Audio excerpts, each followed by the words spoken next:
Al hablar del abuso sexual infantil y la prevención de esta situación, decíamos que hay factores de riesgo que hacen que los niños y adolescentes y que un grupo de ellos sean más vulnerables al abuso. Por otro lado, también comentábamos de que hay factores protectores que hacen que un niño y un adolescente tengan más probabilidades de no posicionarse en el lugar del niño abusado. Ahora, uno de los aspectos que me gustaría recalcar es que la personalidad del niño y del adolescente, como decíamos, es una herramienta en sus manos para prevenir el abuso sexual infantil. Esto tiene que ver con la autoestima, su confianza, su posibilidad de ser optimista, su sentido de esperanza, la autonomía o independencia que presenta, la sociabilidad, la capacidad de experimentar emociones, qué importante, y la capacidad de entenderse a sí mismo. Estas cualidades de la personalidad suelen tener los niños, ¿sí?, resilientes, se llama, aquellos niños que tienen la posibilidad de afrontar situaciones y salir airosos, salir bien. Pero ¿cómo se hace para desarrollar en los niños estas capacidades de la personalidad tan importantes? En realidad, esto es algo que se enseña y se aprende desde que son muy chiquitos, básicamente desde el nacimiento. ¿Y cómo es esto? La interacción que tenga el bebé con su papá va a ser clave, sobre todo en el primer año de vida.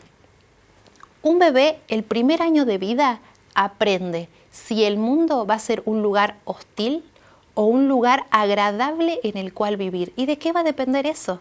Del cuidado que sus padres le den, de si han satisfecho sus necesidades básicas, tales de alimentación, de cuidado, de abrigo, de amor. Entonces el niño poco a poco va entendiendo si el mundo es un lugar agradable en el cual vivir o por el contrario un lugar hostil. También tiene que ver con cómo nos acercamos al niño físicamente, ¿sí? Cómo lo tomamos, cómo interactuamos con su cuerpo, si de manera brusca, si de una manera irrespetuosa o por el contrario con respeto, con amor, cómo lo mecemos.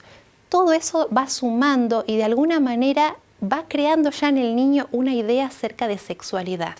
La idea es que como padres nosotros podamos justamente brindar a los niños una información de sexualidad saludable.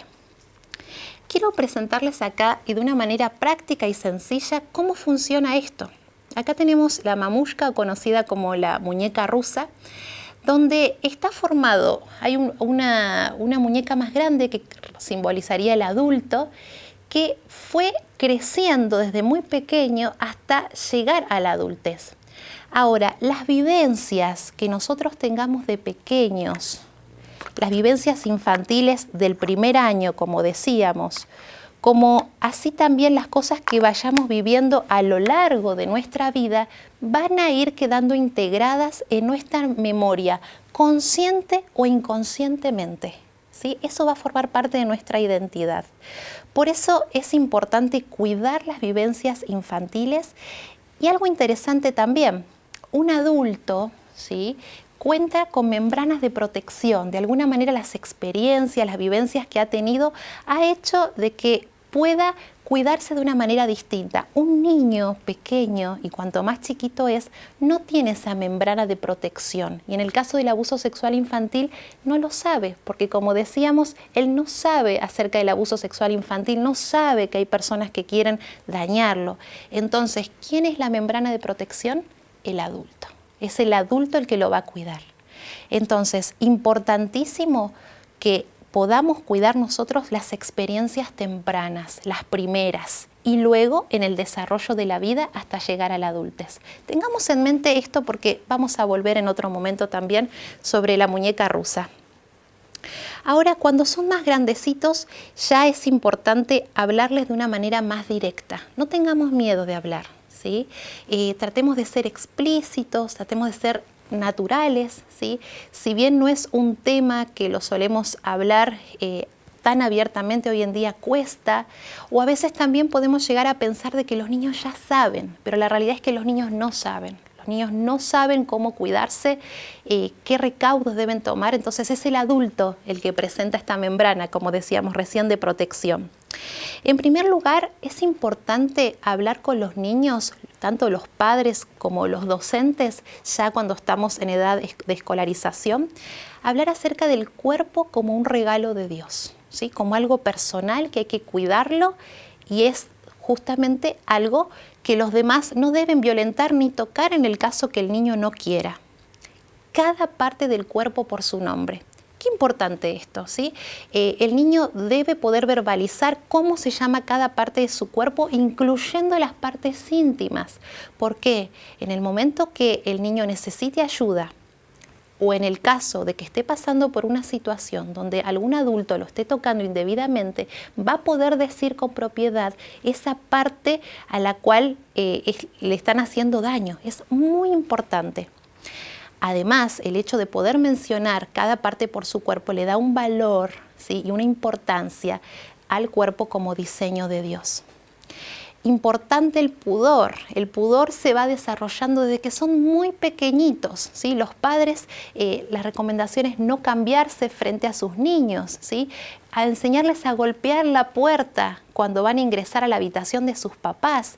Todo esto va creando en el niño una concepción de lo que es la sexualidad y que no es todo lo mismo y una mezcla entre la sexualidad del adulto y la sexualidad del niño. Todo esto va creando pudor de que hay partes que los demás no deben mirar, ¿sí? Y que nadie debe tocar, salvo las personas que ayudan con la higiene personal, ¿sí? Esto es sumamente importante. Hay una regla que me resulta muy interesante, que es la regla de Kiko. Esto va a estar anexado también en el material que les va a llegar a las iglesias y a las instituciones. La regla de Kiko, sintetizando, es muy simple. Nadie debe tocar lo que tapa la ropa interior, ¿sí? Al niño, de una manera simple, explicarle: nadie debe tocar lo que tapa la ropa interior, ¿sí? Importante también hablar con los niños, pero no asustarlos, ¿sí? Porque a veces por ahí, con el afán de decirles de que hay personas o adultos que hacen cosas malas, ¿sí?, a los niños, podemos llegar a asustarlos. La idea no es asustarlos, que tengan miedo de las personas que los rodean, sino simplemente prevenirlos. Otra idea interesante es jugar con ellos, ¿no? Encontrar soluciones por sí mismos. ¿Qué pasaría en una situación donde alguien intenta tocarte, ¿sí? Juegos de roles donde se pueda de alguna manera anticipar situaciones peligrosas, situaciones de abuso, es sumamente valioso. Hay un recurso didáctico que quiero compartir con ustedes en este momento, que tiene que ver con el tema de los cuentos. Los cuentos son muy útiles para trabajar, en este caso, el abuso sexual infantil. ¿Por qué? Porque el niño puede llegar a proyectarse, y es más fácil a veces hablar sobre lo que le pasa a otro más que lo que me está pasando a mí, ¿sí? Y les voy a mostrar, este es un cuento muy interesante que se llama Clara y su sombra. Ustedes lo van a ver también en pantalla. Clara y su sombra, donde nos muestra justamente una situación donde hay una niña llamada Clara que de repente aparece una sombra, ¿sí?, que la persigue por todos lados. Es una sombra pegajosa, una sombra que la molesta, y es una situación de abuso sexual infantil y cómo ella lo resuelve. Me gustaría que podamos trabajar algunas ideas en el cuento para que ustedes sepan también cómo abordarlas luego con los niños y adolescentes, ¿sí? Puede ser para niños y para adolescentes también, porque aborda temas muy interesantes y muy buenos. Bien, como ven en pantalla, esta es la historia de Clara y su sombra, ¿sí? Clara es una niña normal, ¿sí? Una niña común, podríamos decir, con familias, con amigos, con sueños, pero de repente algo sucedió en la vida de Clara, ¿sí? Hay una sombra pegajosa que la persigue, que la sigue, y esto tiene que ver con las cosas que a ella no le gustan, con las cosas que le hacen mal, esta sombra, ¿sí? Es importante que trabajemos siempre con apoyatura gráfica, concreta. Principalmente para los niños hasta los 7 años, ellos necesitan que uno les muestre algún tipo de material, algún objeto, para poder fijar el aprendizaje que estamos tratando de transmitirle, ¿sí? Es importante que siempre a la hora de hablar y abordar un tema tengamos un material que mostrarles. A los adolescentes también, pero principalmente a los más pequeños. Siguiendo con la historia de Clara, podemos ver en la primera imagen, ustedes verán ahí en la pantalla, que aparece Clara con su sombra. Decíamos que hay cosas que a Clara no le gustan, dice el cuento, ¿sí? Y tiene que ver con los tocamientos que está recibiendo de un amigo muy amigo de la familia. Acá aparece un personaje que a Clara le da miedo. Entonces ella empieza a sentirse mal y se da cuenta de que no le gusta. Y acá voy a hacer una aclaración. Los chicos, cuando se trata de abuso sexual infantil, se dan cuenta de que no les gusta. No se dan cuenta de que es una situación que no es saludable para ellos. Todavía no pueden percibir las consecuencias que puede llegar a tener. Pero sí podemos saber de que hay un malestar en ellos. Ellos perciben de que eso no está bueno, que hay algo diferente, que hay algo que está mal. Algo interesante es, al hablar y contar este cuento de Clara y su sombra, es bueno que podamos diferenciar las edades. Cuando trabajamos con niños más pequeños, conviene más bien hacer preguntas más cerradas, donde la respuesta sea sí o no, ¿sí? Cuando son niños más grandes, ya pueden ser preguntas más abiertas, ¿sí? Donde el niño pueda responder de una manera más detallada, ¿sí? Pueda explayarse más. Por ejemplo, cuando hablamos en esta primera imagen acerca de Clara y su sombra, podemos preguntarle, ¿te asusta la sombra? ¿Hay alguna cosa a la que le tengas miedo? ¿Sí? ¿Qué cosas te dan miedo? A los niños más grandes podemos preguntarles, por ejemplo, ¿crees que Clara ha tenido siempre esta sombra pegajosa? ¿O a partir de cuándo empezó a aparecer esta sombra pegajosa? Cosa de que los niños puedan ir mencionando más datos del cuento. Los niños más grandes ya lo pueden hacer. De todos modos, tenemos una orientación pedagógica que vamos a estar anexando acerca de qué preguntas hacer con cada ilustración. Ahora vamos a ir tratando algunas de ellas, ¿sí? Vamos a ver entonces en la pantalla la segunda imagen, ¿sí? Que trata acerca de los toques y las caricias. Es importante hablar con los chicos en este caso acerca de que hay caricias buenas y que hay caricias malas, ¿sí? Va a ser un cuento no continuado, no es una cosa que leemos de principio a fin, sino que en cada ilustración vamos a mostrar, vamos a leer y vamos a ir interactuando con el niño y haciendo preguntas. La idea es llevarlo a la reflexión. Y qué importante es que no sean preguntas dirigidas, qué importante que sea un espacio de escucha, donde nosotros podamos dejar de lado los prejuicios y escuchar netamente al niño, ¿sí? Que él sienta que es un espacio de relajación donde él pueda expresar lo que siente y lo que piensa. Entonces, hablando de los toques, hay caricias buenas y hay caricias malas. Incluso les podemos preguntar a los chicos, ¿cuáles te parece que son las caricias buenas? ¿O cómo son las caricias buenas? También podemos preguntarles, ¿cuáles te parece que son las caricias malas? Hay un montón de preguntas que van a ir surgiendo a partir de esta imagen. Interesante también es la ilustración número 3, y quiero que la miremos juntos también, que es importante porque en este caso Clara dice que a ella le han dicho que los adultos siempre tienen razón, ¿sí? Y acá hago un paréntesis, ¿no? Qué importante es educar a los niños, ¿sí? Dándoles a entender y que ellos sepan también que el adulto puede llegar a equivocarse, ¿sí? En los lugares donde el niño tiene sumisión, y si recordamos, es uno de los factores de riesgo, el hecho de tener niños que sean demasiado sumisos, donde acepten todo lo que viene del externo, de lo externo y del adulto como palabra que no cambia, inamovible, inflexible, eso es un factor de riesgo para el niño, ¿sí? Entonces, ¿cómo hacer? No estamos diciendo con esto que el niño debe hacer lo que quiera o no cuestionar al adulto. En realidad es importante que los padres puedan tener fijo, ¿sí? Las normas, pero también es importante que el niño tenga posibilidad de decidir. Y quiero compartir en relación a esto lo que dice Elena de White, ¿sí?, en la conducción del niño. Por un lado, Elena de White dice que es importante que un niño aprenda a obedecer antes que a razonar. Eso es un lado de la moneda, ¿no? Es importante, el niño debe obedecer. Por el otro lado, tenemos la otra cara de la moneda y voy a leerle esta cita, la tenemos en pantalla, dice lo siguiente. Miren qué interesante. Tanto los padres como el maestro deberían estudiar la forma de dirigir el desarrollo del niño sin estorbarlo con un control indebido. Tan malo es el exceso de órdenes como la falta de ellos. El esfuerzo por quebrantar la voluntad del niño es un terrible error. El hecho de que el padre o maestro llegue a ejercer el control que pretenden no quiere decir que el resultado sea menos perjudicial para el niño. Y sigue diciendo, puesto que la sumisión de la voluntad es mucho más difícil para unos alumnos que para otros, el maestro debería facilitar todo lo posible la obediencia a sus exigencias. Debería guiar y amoldar la voluntad, pero no desconocerla ni aplastarla. Permitan que los niños que están bajo su cuidado tengan una individualidad, así como la tienen ustedes. Traten siempre de guiarlos, pero nunca de empujarlos.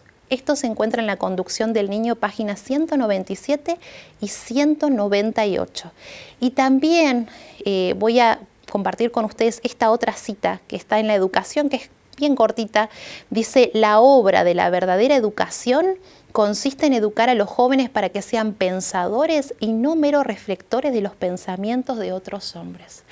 Qué importante entonces es que a la hora de educar tengamos en cuenta esto. Un niño sumiso, un niño el cual no ha desarrollado su posibilidad de decir lo que piensa, lo que siente, es más posible, es más probable, más vulnerable a sufrir una situación de abuso. Es decir, el posible abusador va a buscar niños que sean más bien sumisos, niños que no cuestionen, niños que no se cuestionen qué es lo que está haciendo ese adulto o qué es lo que le está diciendo ese adulto. Entonces, en esta parte del cuento, qué importante es que podamos trabajar este aspecto. Decirle a los niños abiertamente, preguntarles, ¿será que los adultos se equivocan? ¿Vos creés que los adultos se equivocan a veces? Sí, los adultos pueden equivocarse. Importante también en esta parte del cuento, trata acerca de los secretos, ¿sí? Generalmente el abusador utiliza secretos, ¿sí?, para atraer al niño, y porque sabe que lo que está haciendo está penado y que está mal, entonces lo que hace es ganarse su confianza, muchas veces con regalos o con cosas que al niño le gusta, y mantener en secreto toda esa situación para no ser descubierto. En este momento es cuando trabajamos con los niños los secretos buenos y los secretos malos. Fíjense cómo cada imagen nos va a ir abriendo todo un panorama de cosas para hablar. Por eso es importante que en cada imagen que vayamos presentando, cuando lo tratemos con los niños y adolescentes, tengamos ya en mente qué preguntas le voy a hacer con esta imagen, a qué hace alusión esta imagen. Y hablando de secretos buenos y secretos malos, podemos decir que, por ejemplo, un secreto bueno, y con los más pequeños, un secreto bueno es, por ejemplo, cuando hacemos una torta para papá y no decimos nada hasta que después le damos la sorpresa. Un secreto malo sería, por ejemplo, que alguien me esté tocando en las partes íntimas y me dice que no diga nada. Eso sería un secreto malo, porque es una caricia fea. Entonces, a los niños pequeños, uno mismo le va dando más información. ¿Qué es un secreto bueno? ¿Qué es un secreto malo? Y generalmente los más pequeños no tienen demasiado filtro y suelen contar sus secretos. Les va a pasar que los niños más chiquitos cuentan abiertamente algún secreto, los niños más grandes ya no. A partir de los 6, 7 años ya pueden guardar más los secretos y ahí podemos preguntarles directamente, ¿cuáles son los secretos buenos? ¿Cuáles son los secretos malos? Para que ellos puedan explayarse. ¿Tienes algún secreto que no les cuentas a nadie? Vamos a ver la siguiente ilustración que tiene que ver con la autoestima y las emociones. Resulta que Clara se mira al espejo en un momento y ve esta sombra, ¿sí?, y se empieza a dar cuenta de que esa sombra se parece a ella. ¿Cómo es eso? Empieza a ver que tiene el pelo parecido a ella, que tiene la ropa parecida a ella. Recordemos que la sombra encierra, materializa todos los miedos que ella tiene, ¿sí? Estos tocamientos, estas cosas, es una sombra que la persigue, es ese miedo que ella empezó a sentir desde que este amigo, tan amigo de la familia, empezó a jugar con ella indebidamente. En este caso se recomienda trabajar con el tema de la autoestima. Y yo les doy por ahí la idea también de traer algún espejo, algo en que los niños puedan mirarse y preguntarles, ¿qué ves? Los más chiquititos, ayudarlos, ¿no? ¿Qué vemos? La nariz, los ojos, el pelo, ¿sí? A los más grandes, preguntarles directamente, ¿qué ves? ¿Hay algo de lo que ves que te guste más? ¿Hay algo de lo que ves que no te gusta? ¿Acaso hay algo que cambiarías? Y acá estamos trabajando el factor interno, ¿sí?, de protección que tiene que ver con la autoestima.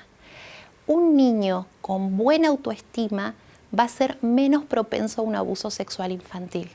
¿Por qué? Porque generalmente un niño con baja autoestima se crió en un hogar donde estuvo carente de amor, de buenos vínculos, ¿sí?, de reforzamiento de su individualidad. Entonces va por la vida buscando cariño, buscando amor, buscando reafirmación. Entonces, si en casa el niño se ha criado con una buena autoestima, con una autoestima saludable, ya es una barrera de protección. Entonces, en este espacio, con Clara y su sombra, nos da la posibilidad de hablar de esto, ¿sí? Hablar acerca de la autoestima. Lo ideal es que se vaya trabajando en casa, ¿sí?, cotidianamente. Esto no es algo de un momento, no es algo de un ratito, ¿sí?, porque a veces pasa que nos alarmamos con alguna información, alguna noticia que habla sobre algún abuso sexual infantil específico, nos ponemos mal, decimos alguna cosa a nuestros hijos o alumnos, pero queda ahí, es algo aislado y esporádico.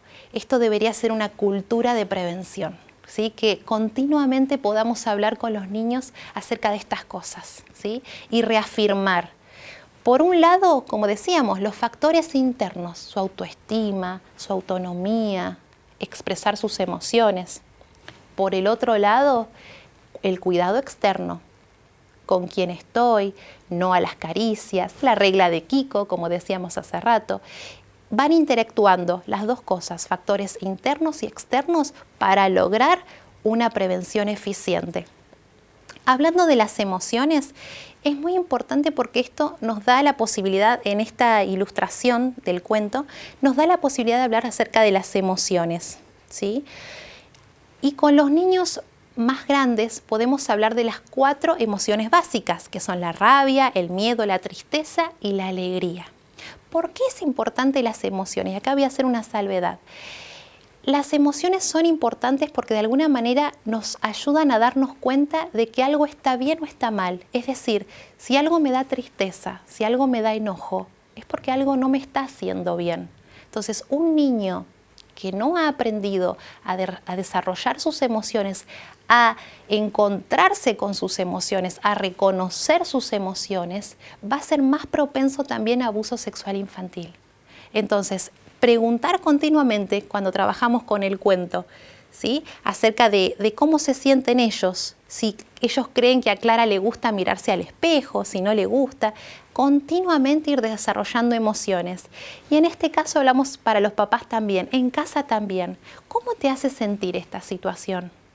¿Estás triste? Ponerle nombre a esa situación. Me siento enojado, ¿estás contento? ¿Por qué? ¿Qué pasa? ¿Sí? A veces pasa también de que hay hogares donde se suele reprimir alguna emoción. Por ejemplo, no se puede enojar. Entonces el niño que no se puede enojar, de alguna manera esa emoción se va a parasitar en otra emoción. Y hay niños, tenemos a veces niños tristes, ¿sí?, que en realidad en el fondo están enojados, o al revés. Niños que presentan enojo y violencia, pero en el fondo están tristes, porque no han podido manifestar esa emoción de manera adecuada, el sentimiento o la emoción de la tristeza. Entonces, importantísimo trabajar las emociones con nuestros niños y adolescentes. que ellos tengan su espacio. Bien, siguiendo con la historia y el cuento de Clara y su sombra, en la quinta, sexta y séptima ilustración, ustedes lo van a ver en pantalla, en las tres se ve una situación donde Clara empieza a explorar la sombra. Es un punto de inflexión donde ella dice, yo algo tengo que hacer. Entonces, este secreto que le había dicho a este amigo, ella quiere revelar este secreto, ver qué es lo que esconde. Entonces empieza a buscar en la sombra, ¿sí? Y empieza a explorar, tal como le había enseñado este amigo. En este caso y en esta situación nosotros podemos hablar con los niños, retomar el tema de los tocamientos, ¿sí? ¿Quién le había enseñado a jugar a Clara de esta manera? Y esto tiene que ver con el juego simbólico. ¿Qué es el juego simbólico? Los niños de alguna manera reproducen, ¿sí?, a través del juego situaciones de la vida real, ¿sí? Así como ella jugaba con este amigo, tan amigo de la familia, ella también juega con su sombra de la misma manera. Y lo que hace es ir explorando diferentes partes del cuerpo. Acá podemos retomar el tema de los tocamientos y decirles que hay tocamientos que no son buenos. ¿Y qué tenemos que hacer si alguien nos quiere tocar de manera indebida?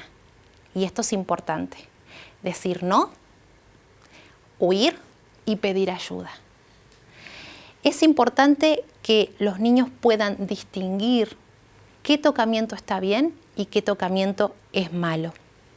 Vamos a seguir con ya una de las últimas ilustraciones, la octava ilustración si quieren guiarse, lo vemos en pantalla, donde Clara tiene una cara contenta, ¿sí? Ella está feliz porque piensa que va a poder revelar ese secreto y que va a dejar de estar triste. Recordemos que ella empezó a estar triste desde que conoció a este señor y desde que este amigo, tan amigo de la familia, empezó a jugar con ella.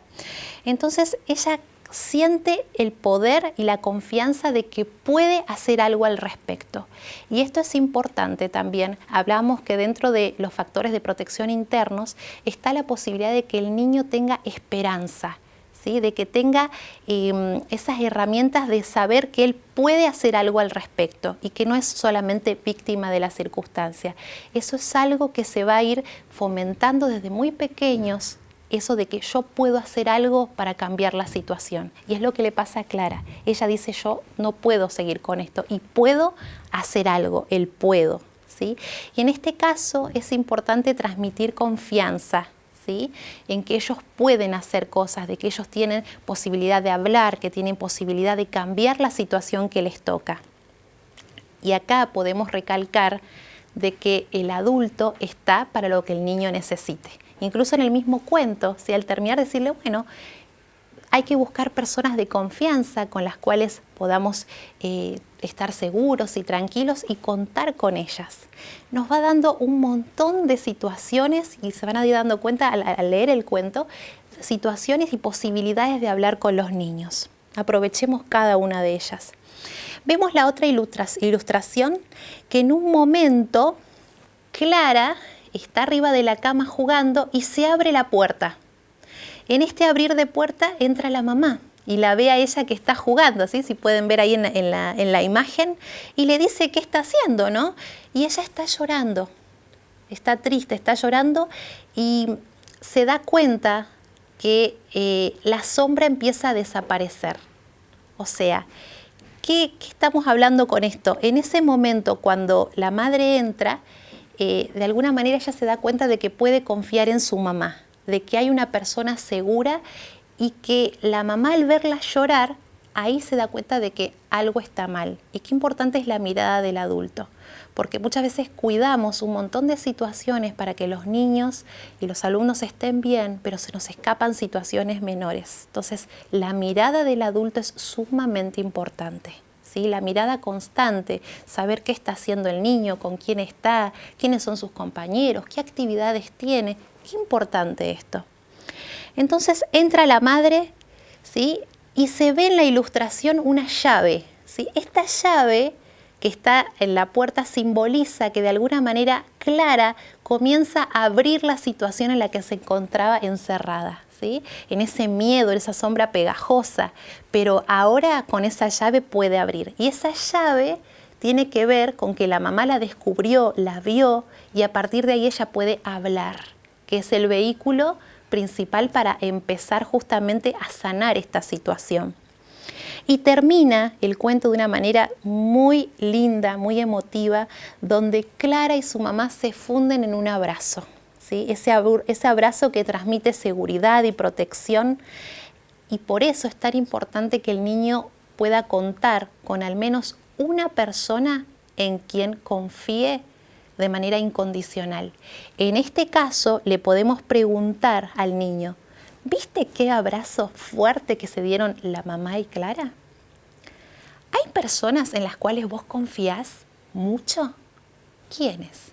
Que el niño pueda de alguna manera en su mente hacer memoria de las personas con las cuales tiene un vínculo fuerte y estable. Y aquí termina el cuento.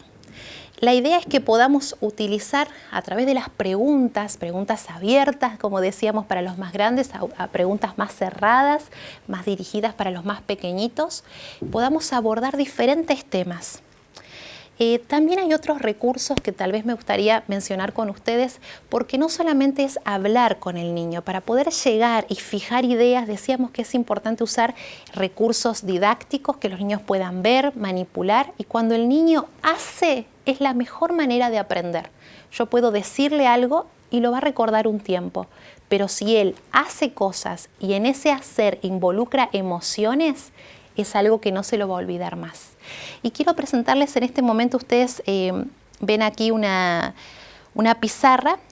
En este caso es una actividad que está muy interesante, más que nada para trabajar con niños pequeños y hasta la adolescencia, ¿sí? Más o menos hasta los 10 o 12 años tranquilamente puede trabajarse.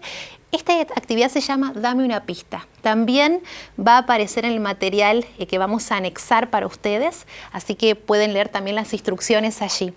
En este caso, Dame una pista, se le pregunta al niño, se le dice lo siguiente, que mire las diferentes ilustraciones, ¿sí? Y que nos puedan decir para ellos quiénes serían posibles personas abusadoras. ¿Quiénes de estos les parece que pueden ser abusadores? Generalmente los niños suelen guiarse por las figuras y miran las figuras por ahí más serias o que impactan más y suelen decir que ellas son, ¿no?, las que tienen rostros serios, enojados o incluso que los impresiona.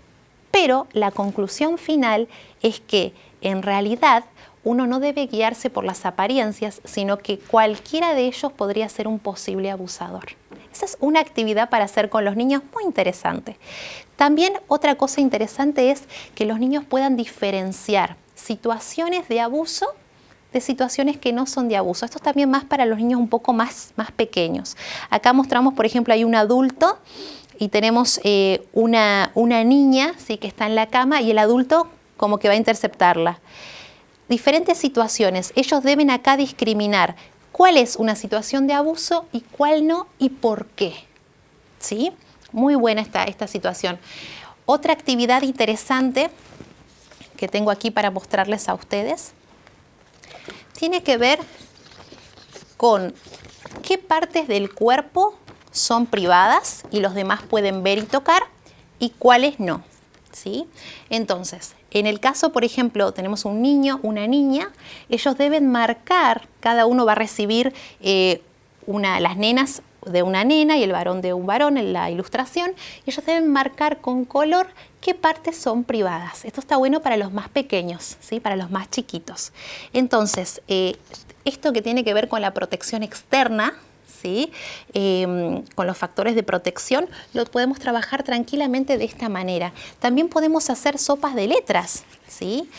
Acá tenemos un ejemplo, por ejemplo, ellos tienen que buscar personas a las cuales pueden acudir en momentos feos o cuando hay situaciones que ellos creen que son injustas o situaciones que ellos creen que son de abuso. Por ejemplo, profesores, tutores, padres, ¿sí?, algún amigo, ¿sí?, ahí pueden buscar acá.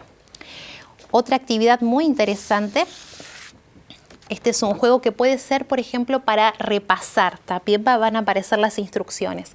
Acá tenemos 4 esquinas con diferentes colores y el adulto puede poner, el maestro o el padre puede poner diferentes consignas según el color. Entonces se usan fichas o dados y suponemos cae en el color amarillo y tiene la consigna de decir 2 formas de decir que no a un adulto. O por ejemplo cae en el color verde, ¿cuáles son 2 secretos buenos? ¿Sí? Entonces, esta es una manera de repasar de alguna manera los conceptos trabajados. Muy útil, ¿sí? Puede ser muy, muy bueno. Y de paso aprovecho para mostrarles, este es un material muy bueno para trabajar el tema de las emociones. Decíamos que un niño que puede expresar sus emociones va a tener más herramientas, ¿sí? Para prevenir el abuso sexual infantil. Y hablando un poquitito más, quisiera más concluir con el tema de la adolescencia, porque esto está pensado tanto para niños como para adolescentes, ¿sí? Son principios generales, pero lo que habría que tener en cuenta con el tema de los adolescentes es la etapa donde los chicos de alguna manera dejan el hogar o dejan de confiar en sus padres, en sus vínculos primarios, para abrirse de alguna manera a sus amigos, ¿sí? Entonces va a ser más importante a veces la opinión de un amigo que la opinión de un papá, ¿sí? Para la etapa de la adolescencia, lo ideal sería que el niño ya haya trabajado estas situaciones en casa desde pequeño, entonces va a llegar a la adolescencia con mayor apertura, mayor comunicación, un vínculo más estrecho. Pero en el caso de que no se haya trabajado, nunca es tarde, ¿sí? Si no han tenido un espacio, propiciemos, si sos papá, propicia este espacio para poder hablar con tus hijos. Importante la buena comunicación, pero sin juzgar.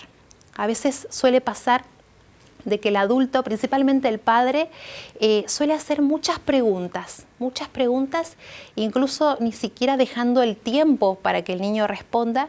Entonces, en casa, en vez de ser un diálogo, se vuelve un monólogo, donde el adolescente solo responde sí, no. Entonces, hacer preguntas más abiertas, tratar de hablar con ellos de manera sincera, no darles folletos, porque a veces pasa que le demos algún folleto.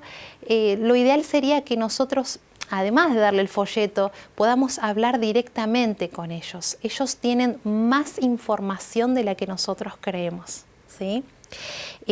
Algo importante también es trabajar, o la palabra clave que yo pondría acá para trabajar con los adolescentes es el vínculo, ¿sí? El vínculo va a ser la clave para poder prevenir con ellos. Y tranquilamente podemos realizar algunas de estas actividades que estuvimos mencionando, ¿sí? Espacios donde ellos puedan decidir, ¿sí? Donde ellos puedan expresar sus emociones. Eso va a ser fundamental. Nunca dar por sentado entonces ya sabe, es grande. La verdad es que no lo sabe. Algo importante también con los adolescentes que me gustaría compartir con ustedes es el tema de estudios de casos. A los chicos les gusta mucho debatir, ¿sí? A los adolescentes, intercambiar y por qué suceden las cosas. Entonces, presentar casos. Se puede realizar e iniciar la charla con la historia, por ejemplo, de Clara y su sombra, pero también se puede presentar otro tipo de casos donde ellos deban decidir si es abuso o no y qué harían ellos en su lugar, ¿sí? Más que uno propiciar demasiada información, ellos hacerlos pensar y anticiparse a situaciones, ¿sí? De abuso.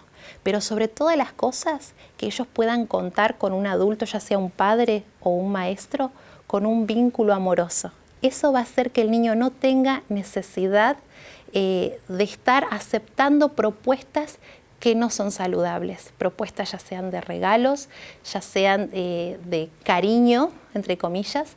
¿Por qué? Porque cuenta con una red de contención en casa, en el colegio, en la iglesia. Entonces, sobre esa base vamos a trabajar con ellos. Muy bien, esperamos que esto pueda ser de bendición para ustedes y podemos encontrar, como dijimos, más indicaciones y ampliar el material con lo que les va a llegar a las iglesias.